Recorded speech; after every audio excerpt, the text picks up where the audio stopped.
So I'm going to begin by making the sugar syrup.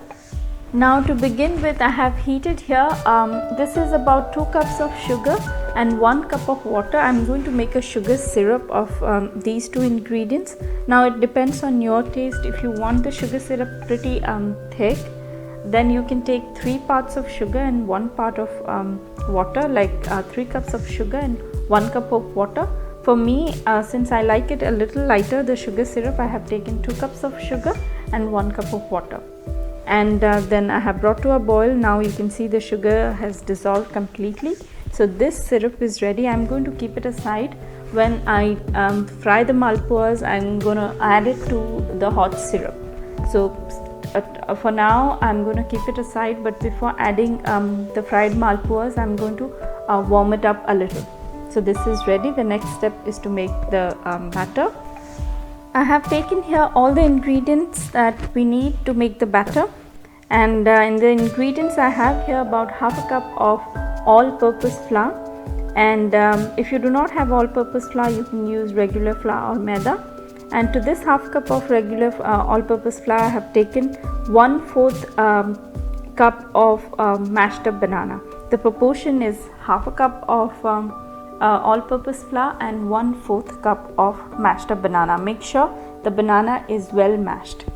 And regarding the mashed up banana, if you are not quite fond of it, then you can add less than it, like you can take 1/8 of a cup. That would do. It won't have a overpowering banana flavor in the malpua, but if you're quite fond, then this is the appropriate quantity. You cannot add more than this, otherwise the maida won't hold it properly and it's all gonna get messed up when you add it to the hot oil. So the proportion is half a cup of maida and 1/4 cup of mashed up banana. Then apart from this, I have here this is about 1 tablespoon of powdered sugar, and then I have 1/4 teaspoon of salt, just a tiny bit of salt, 1/4 teaspoon, and then I have about 2 tablespoons of milk powder.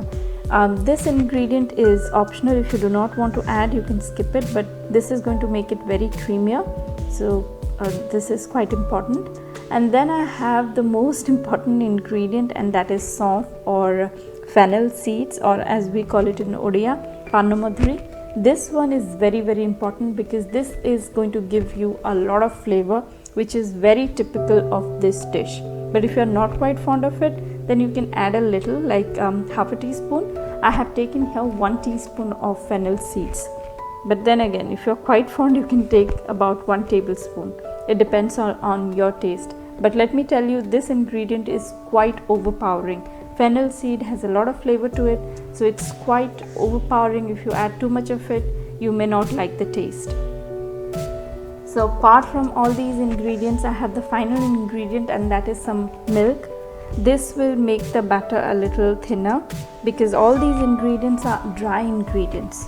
To make the batter, I have my bowl ready. Now the first ingredient is to add the mashed up banana. Now goes the powdered sugar, salt. Just a tiny bit of salt makes all the difference. Now goes milk powder. Now goes the fennel seeds. And now to this, I'm going to add just a little bit of milk, just to make sure it gets a little lighter, because after adding all these ingredients, it's quite gooey, very thick and sticky. So just to thin it out, I'm adding a tiny bit of milk to it. Now give it a good mix. Make sure that all the ingredients are well mixed along with the milk. Now to this, I'm adding the flour, and then I'm going to mix it and make it a thin batter. Not quite thin, medium consistency batter. But don't add all the flour at once. Add little by little so that it becomes easier for you to mix. And you do not add lots of milk, otherwise it's going to be either getting very thin or be very thick. So add milk as required.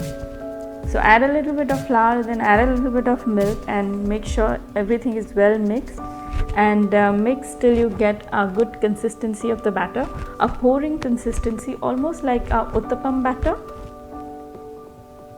And one more thing, if you want the malpuas to be really crispy, then you can add a little more milk and make this batter very thin. In that case, when you add it to the hot oil, it's going to spread really well and the edges would be nice and crispy.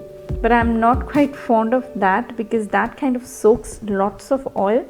So instead, I'm just giving it the consistency of a normal regular uttapam batter, and this should do. You know, it's very important that you mashed up the banana really well, otherwise while making this batter, you know, you'll have bigger lumps of mashed up banana. So this is the right consistency, nice pouring consistency. So this batter is ready to fry. To fry malpuas, I have heated here about 1 cup of vegetable oil. Oil is nice and hot. Now to just check whether the oil is hot enough to be to fry the malpuas, I'll just make a small test. I'm going to add a tiny bit of the batter to this hot oil. You can see immediately it popped up and it's floating now. So this oil is ready. Now to this I'll be adding a ladle full of the batter and deep fry. Make sure that you keep the heat on medium. I have added here 1 ladle full of the batter. And after adding the batter, don't try to flip it. I'm just moving it a little aside so that I can add 2 more ladleful of batter to this hot pan, because this pan will fit at least 3. Now make sure after adding the batter, you wait till the sides, the rim of the malpua gets a little brownish. Once you can see the edges have turned a little brownish in color, then you flip it. If you flip it really quickly, then it's going to break because it's quite soft. So just wait till it gets a little brownish. You can see here the first one has got a little color, so time to flip it. You can see here, yeah, it has got light brownish color. Now I'm going to deep fry these malpuas till they get dark brownish in color. A little brownish in color, but I need to make it really dark brown. And keep the heat on medium, you do not want to burn it. And then you just wait till it gets dark brownish and then you flip it. This is a very, very easy dish. The batter is quite easy to make, and all you need to do is just to deep fry it, then add it to the hot syrup and done. So the malpuas have got a nice golden brown color, so these are ready to take it out. After frying the malpuas, it's ready to be added to the hot syrup. This syrup is quite hot because I heated up a little. Now to this hot syrup, I'm adding all the malpuas or fried malpuas, and I'm going to soak it up really well till these malpuas and sugar syrup gets cold. And by the time the malpuas will soak up the moisture from the sugar syrup, and it's going to be very nice and tender, and then I'm going to serve it. So make sure it's well hydrated, it's well soaked in sugar syrup. So this is ready. Malpua is ready. This is an absolutely amazing recipe because you have very nice, very soft, very tender malpua dipped in glorious sugar syrup. You can serve it as a breakfast dish along with some chickpea curry. We make the chickpea curry with split chickpeas, and then we add some potatoes to it, and then we make a normal curry. And the combination of malpua and chickpea curry is wonderful, because you have the sweetness from malpua, and just to deal with that over sweetness, you have the chickpea curry.